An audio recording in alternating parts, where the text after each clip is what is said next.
Good day everyone, I'm General P. Esquadra and I'm about to discuss or report a case study entitled Canada against Australia, a salmon trade dispute.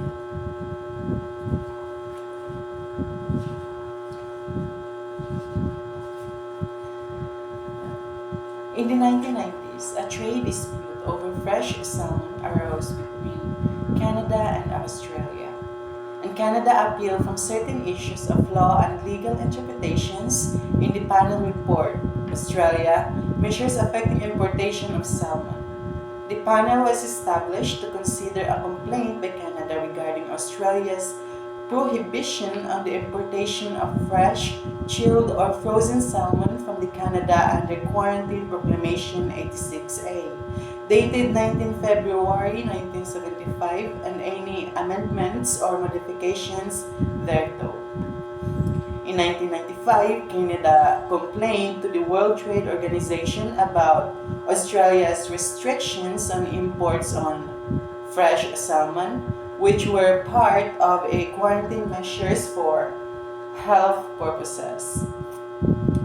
The WTO dispute resolution favored Canada both in a 1997 panel decision and in a subsequent decision by the WTO appellate body.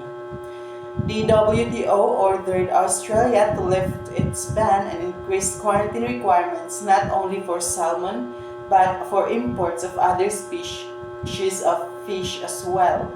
The parties settled their dispute in 2000s.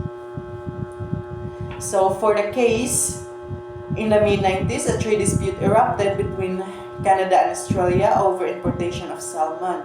The core issue was Australia's imposition of strict quarantine measures on import salmon, which effectively restricted Canada salmon from entering the Australian market. So the key points are Australia's stance. Australia argued that these measures were necessary to protect domestic aquaculture and public health from potential disease and pest risks.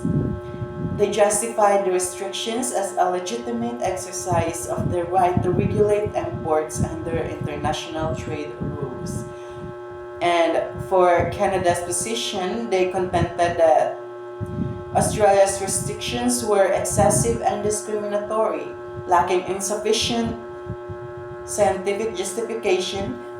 They argued that the measures were not based on a solid risk assessment and they were inconsistent with international standards.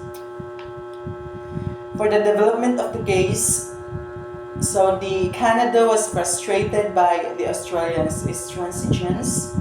Canada decided to challenge the import restrictions at the WTO. The dispute was formally initiated at 1995, with Canada alleging that Australia's measures violated several provisions of the WTO agreement, particularly those related to SPS measures and general trade principles.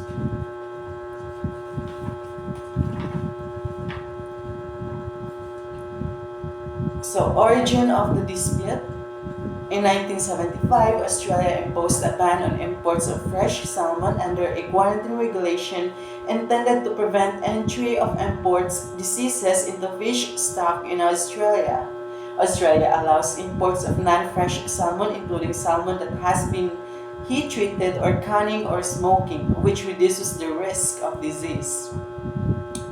In the 1990s, tensions arose between Canada and Australia over Australia's regulation. The Australians argued that the ban was justified on health grounds. The Canadians argued that there were no scientific evidence. In 1995, Australia had a $75.1 million salmon industry with a total value of Australian salmon exports of about $40 million. In 1995, the annual value of such imports to Australia was about $52 million, with almost half of these imports coming from Canada. Australian salmon had an advantage in Japanese and other markets, selling for premiums up to 20% over other imported fresh salmon because of Australian environmental regulations.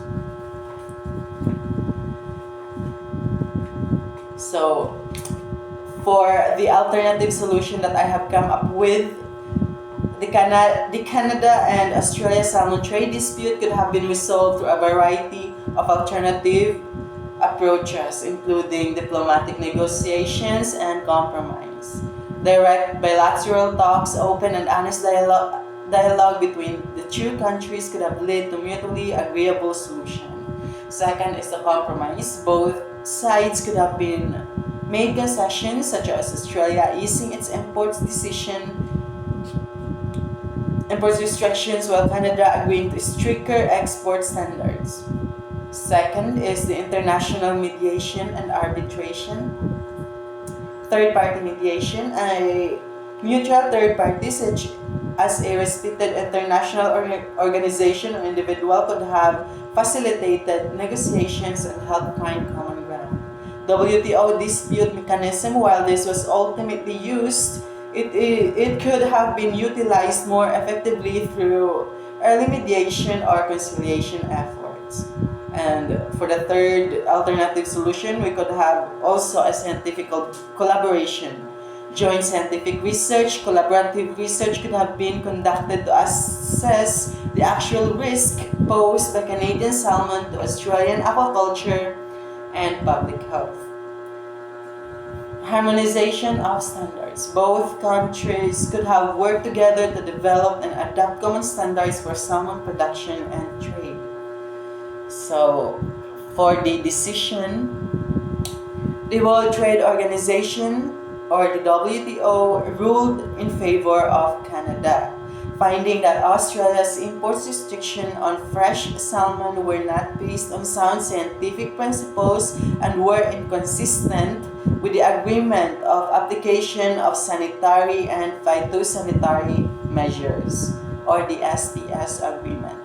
Following the WTO ruling, Australia and Canada negotiated a settlement that allowed the importation of Canada's salmon under specific conditions. This settlement aimed to balance Australia's concerns and biosecurity with Canada's interest in exporting its salmon products.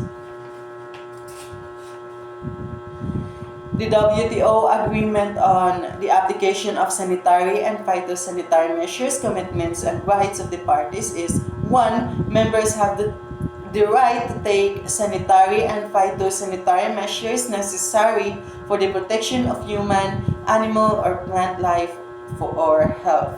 Second, such measures are not inconsistent with the provisions of this agreement. And third, members shall ensure measure is based on scientific principles and it is not maintained without sufficient scientific evidence. To conclude, the Canada-Australia salmon trade dispute was a complex legal battle that had far-reaching implications for international trade law. By examining the key issues, arguments, and the WTO's decision, we can gain valuable insights into the delicate balance between protecting public health and promoting free trade. This case study highlights the importance of sound science, transparency, and the process in the development and implementation of trade policies. That's all. Thank you.